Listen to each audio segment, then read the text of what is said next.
Let's take a look at your initial definitions of the term. Here's the definition of a definition.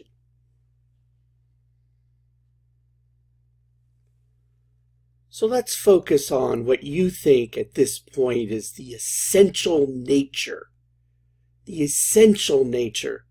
of business communication.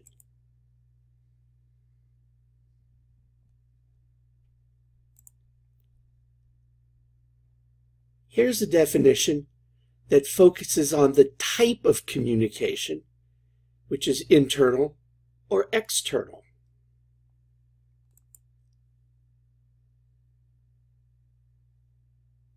One classmate agrees.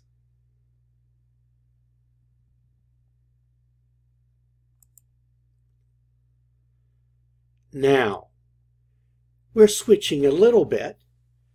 We're saying it's a function of management to assemble and distribute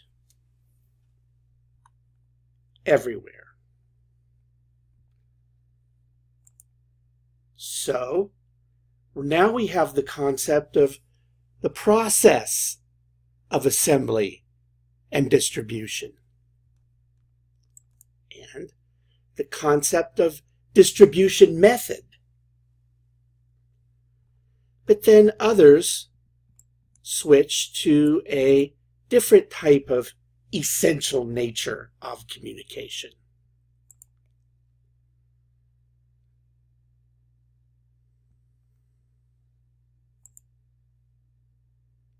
So it became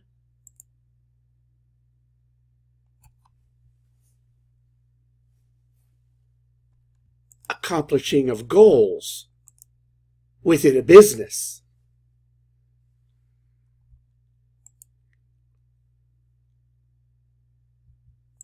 Ask again, what is the essential nature of communication?